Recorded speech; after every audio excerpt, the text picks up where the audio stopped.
آج کے خطبہ جمعہ میں انشاءاللہ العزیز جس اہم اور حساس موضوع پر گفتگو کروں گا وہ خصوصاً ہمارے لیے بہت اس وقت ضروری ہے، اور اس وقت ہی نہیں بلکہ مرتے دم تک ہمارے لیے ہتھیار ہے، وہ ہے دعا مومن کا ہتھیار ہے۔ معزز حاضرین، جیسا کہ آپ حضرات کو معلوم ہے کہ جس پریشانی سے اس وقت ہم گزر رہے ہیں، کہ جس مصیبت سے ہم دوچار ہیں، جس پریشانی کا ہم سامنا کر رہے ہیں، بخوبی ہم اس چیز سے باخبر ہیں، کیونکہ ہم جس کاروبار کو کرنے کے لیے یہاں پر آئے ہیں، جس بزنس کو یہاں پر ہم کرنے کے لیے آئے ہیں،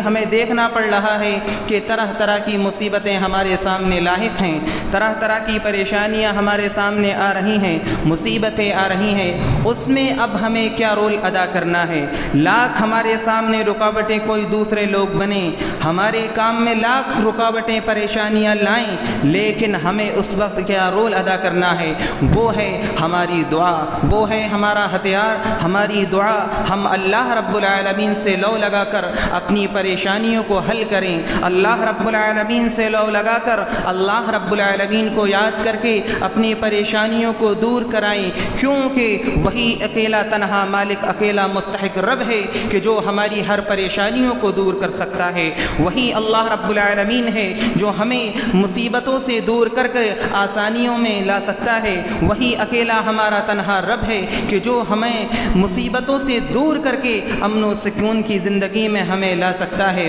اس کے علاوہ کوئی ذات دوسری نہیں ہے جو ہمیں مصیبتوں سے، پریشانیوں سے دور کر سکے۔ اسی لیے میں نے آپ حضرات کے سامنے سورہ بقرہ کی جو آیت کریمہ تلاوت کی ہے، اللہ رب العالمین نے اس آیت کریمہ کے اندر بڑا ہی جامع خلاصہ بیان فرمایا ہے، خاص طور سے ان لوگوں کے لیے جو اللہ رب العالمین کی رحمت سے نا امید ہوتے ہیں، اللہ رب العالمین کے سامنے ہاتھ نہیں اٹھاتے ہیں، اللہ رب العالمین کے سامنے ہاتھ نہیں پھیلاتے ہیں، اپنے آپ کو تکبر کرتے ہیں، اللہ رب العالمین کی عبادت سے روگردانی کرتے ہیں، منہ موڑتے ہیں، اللہ رب العالمین کے سامنے ہاتھ نہیں اٹھا کر اپنے آپ کو تکبر میں لا کر اس چیز کو عائد اور نافذ کر لیتے ہیں کہ ہم اس دنیا کے اندر جئیں گے تو اپنی نفس کی پیروی کر کے جئیں گے، ہم اس دنیا کے اندر جئیں گے تو ہم اپنی زندگی کو منمانی طریقے سے گزار کر جئیں گے۔ حقیقت میں یہ آیت ہمیں اس چیز کا اشارہ دیتی ہے کہ وَإِذَا سَأَلَكَ عِبَادِي عَنِّي فَإِنِّي قَرِيبٌ، کہ اے نبی میرے بندے جب میرے بارے میں سوال کریں، اللہ رب العالمین کیا بیان کر رہا ہے کہ اللہ رب العالمین کیا فرما رہا ہے کہ وَإِذَا سَأَلَكَ عِبَادِي عَنِّي فَإِنِّي قَرِيبٌ، کہ اے نبی جب میرے بندے میرے بارے میں سوال کریں تو آپ کہہ دیجئے انی قریب، میں ان کی سحرت سے بھی زیادہ قریب ہوں۔ یعنی اللہ رب العالمین تو ہمیشہ ہمارے لیے حاضر ہے، اللہ رب العالمین ہمیں ہمیشہ دیکھ رہا ہے۔ اللہ رب العالمین کس طریقے سے قریب ہے؟ اللہ رب العالمین اپنے علم کے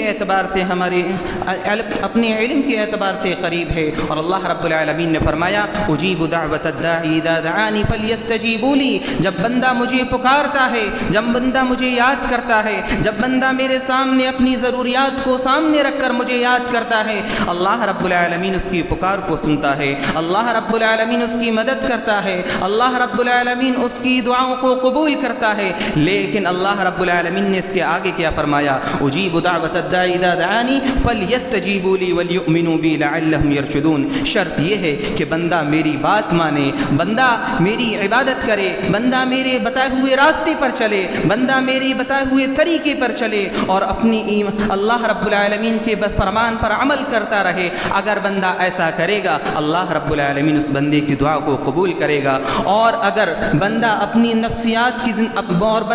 اپنی زندگی کو اپنی نفسیات کے طور پر گزارے گا، اپنی نفس کی پیروی کرے گا، جیسا من چاہا تب عبادت کر لی، جیسا جب من چاہا جب ہاتھ اٹھا کر اللہ رب العالمین کو یاد کر لیا، جب من چاہا اللہ کے گھر میں آ کر نمازوں کو ادا کر لیا، اور اگر ہم اس وقت اللہ رب العالمین کو یاد کر کے دعا مانگیں گے تو حقیقت میں کیا یہ دعائیں قبول ہو جائیں گی؟ کیا اللہ رب العالمین ہماری دعاؤں کو قبول کر لے گا؟ حقیقت میں اللہ رب العالمین اس طریقے سے ہماری دعاؤں کو قبول نہیں کرے گا۔ اللہ رب العالمین کا سب سے پہلے ہمیں حق ادا کرنا ہے۔ وہ حق کیا ہے؟ کہ حق وہ ہے کہ ہم جس مقصد کے لیے اس دنیا کے اندر آئے ہیں، ہمارے لیے ضروری دنیا کی چیزیں بعد میں ہیں، پہلا ہمارا اصل مقصد دنیا کے اندر جو ہے وہ اللہ رب العالمین کو یاد کرنا اصل مقصد ہے۔ حقیقی ہمارا مقصد جو ہے وہ اللہ رب العالمین کو یاد کرنے کا اصل مقصد ہے۔ بعد میں دنیا کی تمام تر چیزیں ہیں وہ ہمارے لیے بعد میں ہیں، پہلے اللہ رب العالمین کے حقوق کو ہمیں ادا کرنا ہے۔ اس کے بعد اگر ہم اللہ رب العالمین کو یاد کرتے ہیں، اللہ رب العالمین کے سامنے ہاتھ پھیلاتے ہیں،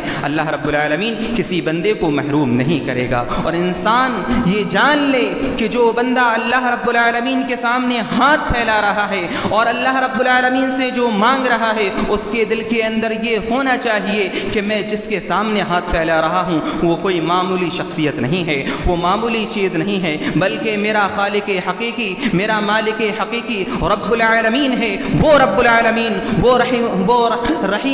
رحیم ہے، وہ کریم ہے، وہ رحمان ہے، وہ کرم کرنے والا ہے۔ کس طریقے سے ہمارے اوپر، کس لیے ہمارے اوپر رحیم ہے؟ اللہ رب العالمین کہتا ہے کہ اے میرے بندو، آؤ میرے سامنے جھکو اور مجھ سے مانگو، میں تمہاری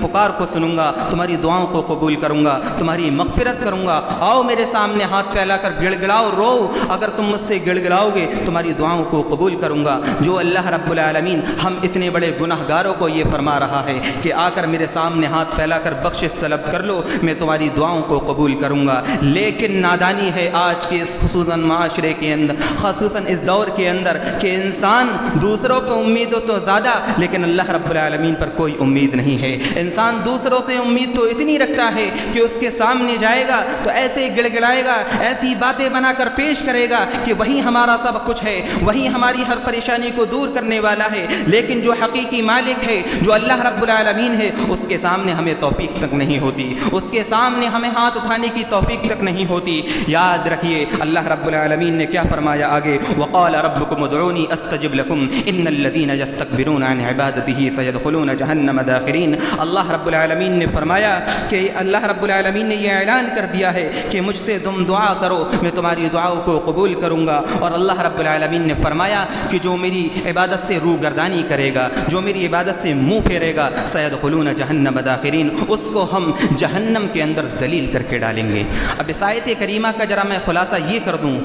کہ یہاں پر اللہ رب العالمین نے جو آیت کریمہ کا خلاصہ بیان فرمایا ہے کہ جو میری عبادت سے تکبر کرے گا۔ تکبر کا مطلب کیا ہے؟ تکبر کا مطلب یہ ہے کہ ہم اللہ رب العالمین کی عبادت کرتے ہیں ماشاء اللہ، لیکن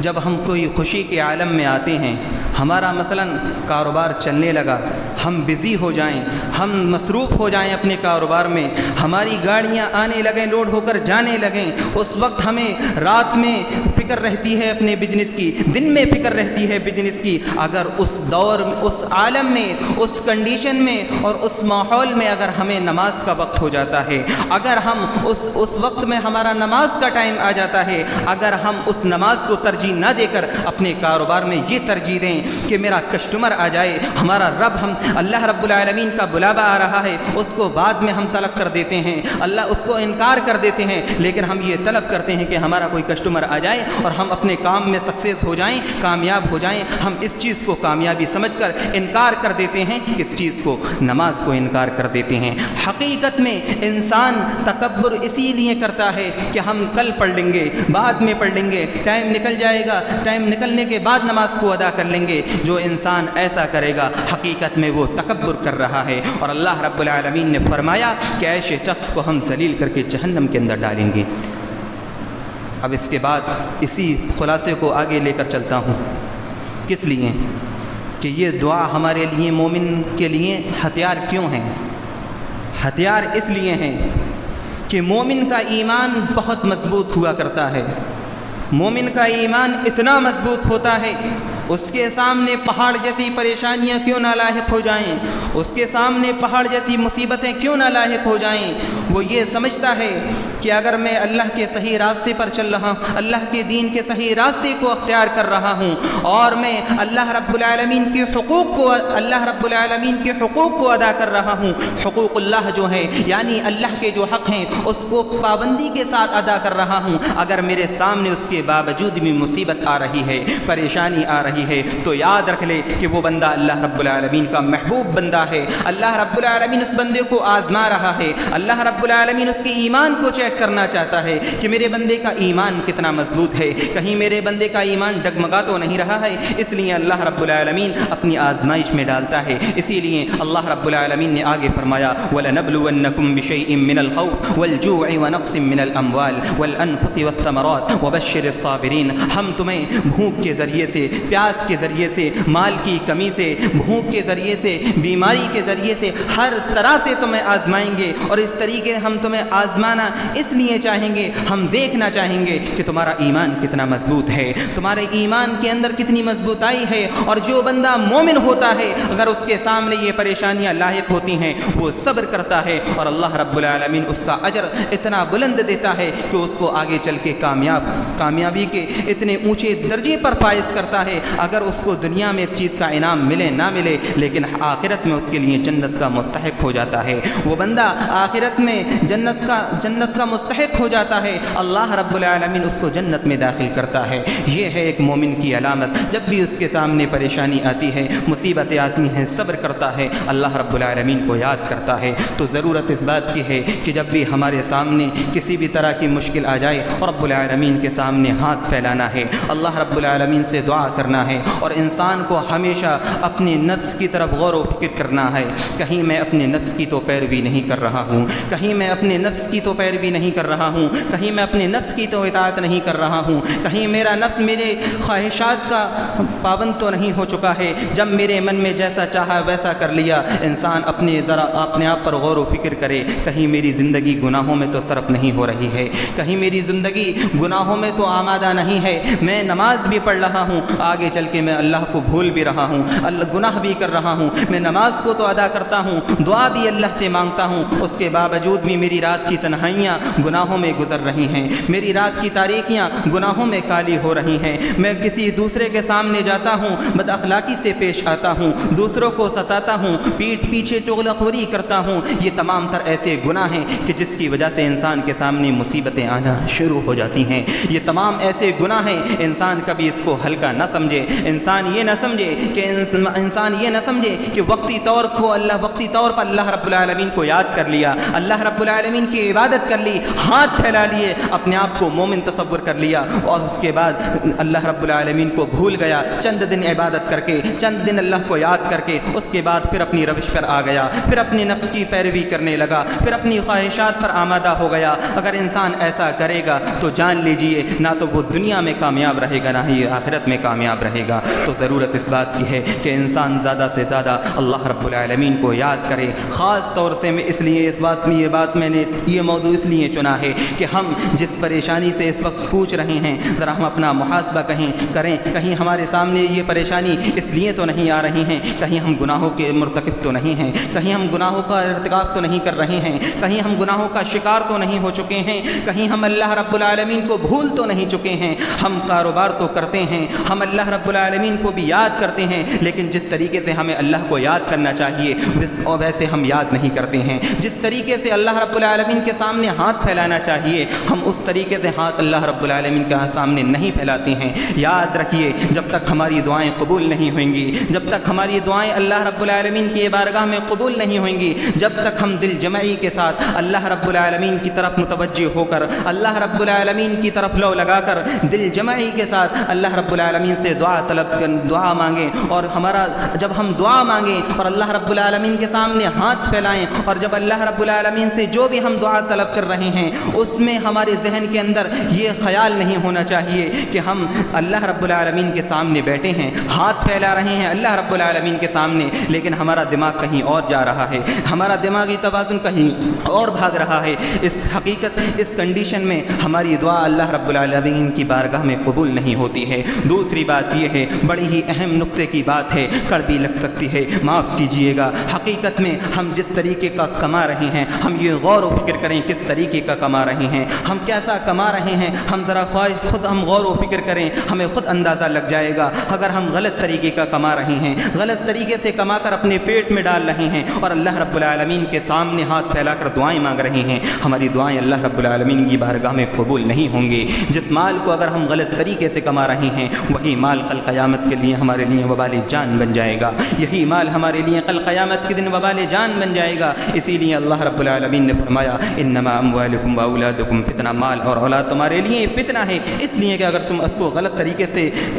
غلط استعمال کرو گے، یعنی غلط طریقے سے پیسے کو کماؤ گے، روزی روٹی کو کماؤ گے اور اس کو اپنے پیٹ میں اپنے بال بچوں کو کھلاؤ گے، یاد رکھو نہ تو تمہاری نمازیں کام آئیں گی، نہ تو تمہاری دعائیں قبول ہوئیں گی، یاد رکھو کل قیامت کے دن یہی مال تمہارے لیے وبال جان بن جائے گا۔ ہمیں بہت زیادہ غور و فکر کرنے کی ضرورت ہے، کیونکہ یہ زندگی ہماری چند روزہ زندگی ہے، چند منٹوں کی زندگی ہے، چند سیکنڈوں کی زندگی ہے، حقیقی زندگی آخرت کی زندگی ہے۔ ہمیں اس زندگی کے بارے میں آخرت میں حساب و کتاب دینا ہے، اسی لیے اللہ رب العالمین نے ہمیں جو وقتی موقع دیا ہے، جو وقتی موقع دیا ہے، یہ سنہری موقع ہے، ہمیں اسے غنیمت سمجھتے ہوئے اللہ رب العالمین کو یاد کرنے کی ضرورت ہے، اپنا محاسبہ نفس کرنے کی ضرورت ہے، اپنے آپ پر غور و فکر کرنے کی ضرورت ہے کہ میں اپنی زندگی کا خود تصور کروں کہ میری زندگی کس طریقے کی گزر رہی ہے۔ کہیں ایسا تو نہیں ہے کہ میں اللہ رب العالمین کو ناراض کر کے اپنے آپ کو وقتی خوشی دے رہا ہوں، کہیں ایسا تو نہیں ہے اللہ رب العالمین کی ناراضگی مول لے کر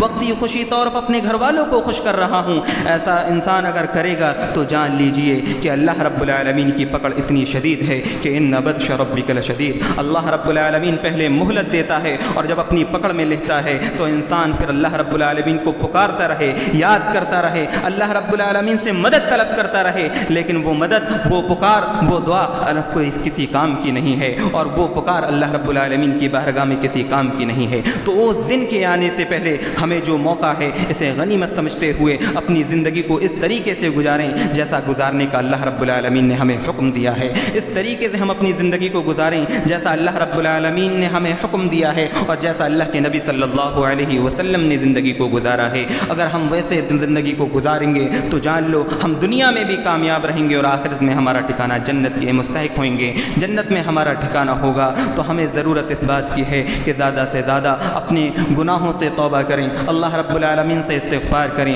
اللہ رب العالمین سے معافی طلبی کریں، کیونکہ یہ ایسے دور میں ہم جی رہے ہیں کہ جس وقت ہمیں خود اپنے آپ کو گناہوں سے بچانا اتنا مشکل ہو چکا ہے کہ جہاں شیطان ہمارے اتنا پیچھے لگا ہوا ہے کہ اللہ رب العالمین نے فرمایا شیطان تمہارا ایسا کھلا ہوا دشمن ہے، تمہیں چاروں طرف سے ایسا گھیرے گا کہ تم احساس بھی نہیں کر سکو گے کہ تم گناہ کس طریقے سے کر رہے ہو، تم احساس بھی کرو، تم بچنا چاہو گے لیکن بچ نہیں پاؤ گے، کیونکہ قرآن کا فرمان ہے ثم لآتینہم من بین ایدیہم ومن خلفہم وعن ایمانہم وعن شمائلہم ولا تجد اکثرہم شاکرین۔ شیطان تمہارا ایسا دشمن ہے کہ تمہیں آگے سے کیا، پیچھے سے کیا، دائیں سے کیا، بائیں سے کیا، ہر طرف سے گھیر لے گا اور تم کو ایسے گناہوں میں ملوث کر دے گا، جب تک وہ تمہیں گناہوں میں ملوث کر کے اللہ کا نافرمان نہ بنا دے گا تب تک چین سے نہیں بیٹھے گا۔ ہماری جد و جہد اس ابلیس سے ہے، اس شیطان سے ہے، تو اس وقت ہمیں اس شیطان سے بچنے کی ضرورت ہے، اس سے پناہ اللہ رب العالمین سے دعا کرنے کی ضرورت ہے اور شیطان کے شکنجوں سے بچنے کی ضرورت ہے۔ اور جب تک ہم شیطان کے شکنجوں سے نہیں بچیں گے، شیطان سے پناہ طلب نہیں کریں گے، تب تک ہم کامیاب نہیں ہو سکتے ہیں۔ آخر میں ایک بات کہہ کر اپنی بات کو ختم کرتا ہوں، انسان اللہ رب العالمین کو کب یاد کرتا ہے؟ انسان اللہ رب العالمین کو جب یاد کرتا ہے جب اس کے سامنے کوئی مصیبت آتی ہے، انسان اللہ رب العالمین کو جب یاد کرتا ہے جب وہ کسی بیماری کے عالم میں ہوتا ہے، انسان اللہ رب العالمین کو جب یاد آتا ہے جب انسان زیادہ سے زیادہ مصیبت میں لاحق ہو جاتا ہے۔ حقیقی مفہوم تو وہ ہے کہ اللہ رب العالمین کا مومن بندہ تو وہ ہے کہ جب اللہ رب العالمین کسی بندے کو خوشی سے نوازے، کسی بندے کو اللہ رب العالمین مال و زر سے نوازے، اللہ رب العالمین اسے امن و سکون میں رکھے، اگر وہ اللہ رب العالمین کو یاد کرتا ہے اس خوشی کے موقع میں، وہی حقیقی اللہ رب العالمین کا فرما بردار بندہ ہے، وہی حقیقی اللہ رب العالمین کا مومن بندہ ہے۔ اور یاد کریے حضرت یوسف علیہ السلام کی زندگی کو اللہ رب العالمین نے انہیں جب اس عہدے پر اور ان کو جو سرفراز، جس بادشاہت کو سرفراز کیا تھا، تو انہوں نے کیا دعا کی تھی کہ اللہ رب العالمین تو مجھے جب اٹھانا اس دنیا سے تو مسلمان ہو کر اٹھانا، اور جب میرا اس دنیا سے خاتمہ ہو تو میں ایمان کی حالت میں مروں، مسلمان ہو کر مروں۔ اللہ رب العالمین سے دعا کر رہے ہیں خوشی کے موقع پر، تو ہمیں اللہ رب العالمین جب بھی کسی خوشی میں عائد کرے، اللہ رب العالمین جب ہمیں کوئی خوشی دے یا ہمیں اللہ رب العالمین مال کے اضافے میں مال کا اضافہ ہمارے اوپر کر دے تو ہمیں اللہ رب العالمین کو بھولنا نہیں چاہیے، اللہ رب العالمین کو یاد کرنا چاہیے۔ اور حقیقی مومن بندہ وہی ہے جو اللہ رب العالمین کو ہمہ وقت یاد کرتا رہتا ہے۔ اور جب انسان کے سامنے جب پریشانی آتی ہے اللہ رب العالمین کہتا ہے فاذکرونی اذکرکم واشکروا لی ولا تکفرون، تم مجھے یاد کرو گے میں تمہیں یاد کروں گا، اور اللہ رب العالمین بھولتا نہیں ہے۔ ہمیں حقیقی مقصد اس کو یاد رکھنا ہے کہ اللہ رب العالمین کو یاد کرنا ہے، ہمیشہ اپنا در امتیاز یہ بنا لینا ہے کتنے بھی لاکھ پریشانی آ جائیں اللہ رب العالمین کو نہیں بھولنا ہے۔ رب العالمین سے دعا ہے کہ بار الہ ہم تمام لوگوں کے سامنے جو بھی مسائل ہیں، جو بھی پریشانیاں ہیں، جو بھی دقتیں آ رہی ہیں، جو بھی مصیبتیں آ رہی ہیں، رب العالمین تو اس کو دور کرنے والا ہے، تیری ذات کے علاوہ کوئی ذات نہیں ہے جو ٹال سکے، جو مصیبتوں کو دور کر سکتا ہے۔ رب العالمین تو ہماری پریشانیوں کو دور کر دے، ہمارے سامنے جو طرح طرح کے مسائل آ رہے ہیں رب العالمین اس کو دور کر دے، رب العالمین تو ہماری پریشانیوں کو دور کر دے۔ رب العالمین ہم بہت زیادہ پریشان ہیں، ہم گناہوں میں لت پت ہیں، رب العالمین جو آج ہمارے سامنے پریشانی آ رہی ہیں یہ ہمارے اپنے گناہوں کی وجہ ہے، رب العالمین تو ہمارے گناہوں کو بخش دے، ہماری خطاؤں کو بخش دے، ہمارے اوپر رحم فرما دے، اور جب ہمارا خاتمہ ہو ایمان پر ہو رب العالمین سے دعا ہے کہ جب ہم اس دنیا سے رخصت ہوں تو ہماری زبان پر کلمہ طیبہ لا الہ الا اللہ محمد رسول اللہ ہو، اور جب ہم اس دنیا سے رخصت ہوں تو ایمان کی حالت میں رخصت ہوں۔ وما علینا الا البلاغ۔